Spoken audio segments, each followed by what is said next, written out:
Mitch McConnell, the Senate Majority Leader, is back to his old tricks. He's back to pretending to care about the debt and the deficit. He was on Hugh Hewitt's conservative radio show, and he said the following.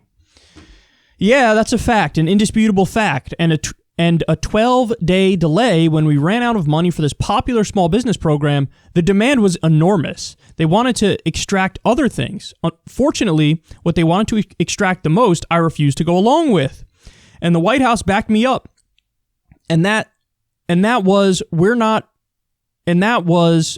not ready to just send a blank check down to states and local governments to spend any way they choose to.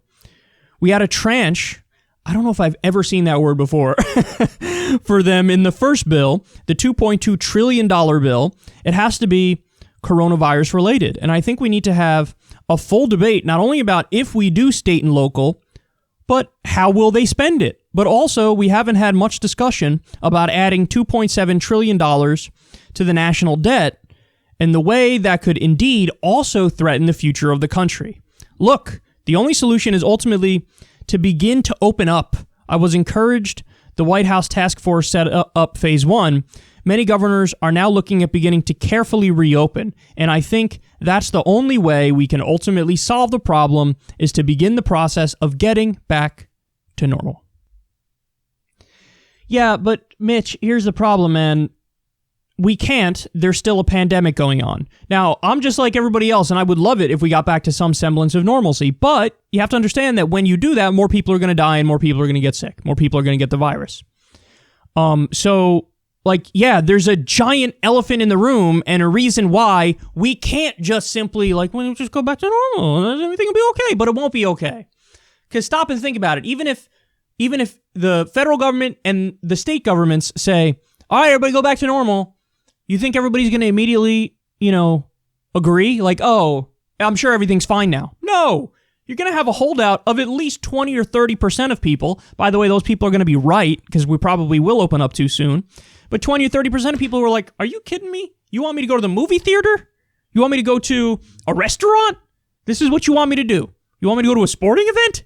No, I'm not going to put myself in that kind of danger. So the economy, in many ways, is permanently changing. My guess is that any business that has a system set up where you can work from home, you will be working from home from now on. That's my guess. And then there are other industries that really, in the long run, are just screwed. Even with, I was telling you guys this early on, I would have much rather seen temporary nationalization of the airline industry, for example. Why? Because you give them a giant bailout now, and then still nobody's going to fly. We've had a drop of 90-95% in flights. So what do you think is going to happen? You think that, in a year or two, everything's going to be back to, the demand now for flying is through the roof. No, it's still going to be low. So with it still being low, they're going to come back to the government hat in hand in a year or two and say we need another bailout. So, it would have been much easier if you just said, listen, we're going to temporarily nationalize it. We're going to take it over. We're going to do payroll, and that's that. But you run the day-to-day, and you don't have to run a profit because it's nationalized, and then you turn it back over when we feel like we're back to any semblance of normalcy, however far that is in the future, when it can be turned back over to private hands. So, but look at what he's saying there. First of all, the federal government, Trump has made this clear many times on a variety of topics too. No, it's not on me. The onus is on the states. The states need to do X, Y, and Z. It's not the federal government's job to do X, Y, and Z. We're going to help as much as we can, but understand, first and foremost, the state should be dealing with this stuff. So they turn around, they say the state and the cities, they need to really dive in and fight this problem on their own. Then the states and the cities do it. And then they turn around and go, oh, by the way, you're on your own. Boy, you just told them they had to do it. What if they don't have the funding to do it? They're not the federal government. Federal government has basically unlimited funds. They do. They have the ability to kind of do whatever the hell they want. It's because we have a sovereign currency in the United States of America. You don't have sovereign currency in the individual states. So they can't just fire up the money printer and have it go brrr. They can't do that. So they need funds, the states and the cities. And so they jump in, they start fighting back, and then you have Mitch McConnell turn around and go, oh yeah, by the way, I know we told you to go handle it, but now we're telling you that we might not give you any money, and if you're going to go bankrupt, go bankrupt. Oh, God damn it. I mean, that is really evil. But then, of course, the biggest point here is, guys, it was a scam. It was a ruse all along. Mitch McConnell didn't say Dickie McGeezax about the cost, about the price, about the debt or the deficit. When it came to the multi-trillion-dollar 2017 Republican tax cut bill, it added trillions of dollars to the debt. He didn't say anything against it. He was just like, what do you mean? That's totally fine. I prioritize this, so who cares about the cost? Do it. He never said anything about it when it came to all the wars that he supported. I don't know what you're talking about.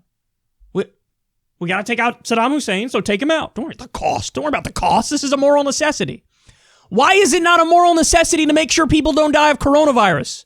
Why is it not a moral necessity to make sure that people could pay their damn bills?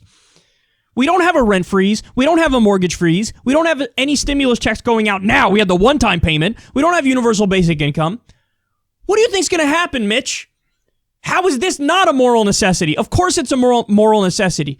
You guys gave $4.5 trillion to corporations. You handed them the keys to the treasury and said, by all means, loot away. You fully implemented corporate socialism. And now you turn around and say, but crumbs for regular people just to get by? I don't think we can afford it. These guys are such over-the-top corporate hacks. It's stunning. And the Democrats are the worst because they go right along. Sure, give all the money to the corporations. Wonderful. And then they're like, can we please have some crumbs for the workers, please? I'd really appreciate it. And Mitch McConnell's like, no, the debt's a problem. And what are the Democrats going to do? Okay, thank you, sir. May I have another, please? Can I borrow your stapler? Please tell me more about how the debt is very important and it's very bad and we need to fight it. They're such suckers. Actually, you know what? Scratch that. They're not suckers. Well, to be fair, the actual lefties are suckers. They are. Sorry, they are. But leadership of the Democratic Party, they're not suckers. They agree with Mitch McConnell. They agree with him. And Mitch McConnell's idea is just give all the money to the corporations and screw the people. Why not? That's my job. That's why I'm here. I know who I'm serving. I'm serving my donors. My donors are the corporations. And Nancy Pelosi's like, totally down. Maybe I'll pretend I'll do some kabuki theater and mimic like I'm against it, but I'm totally down. I'm for it. I'm with it. So this is what happens. This is where we are.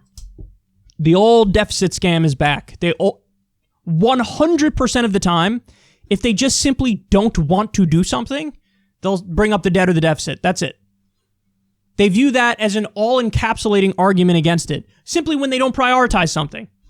They don't prioritize healthcare for you. They don't prioritize college for you. They don't prioritize stimulus money, UBI. They don't prioritize that, so they're going to be like, I got money. I don't have money. I can't afford it.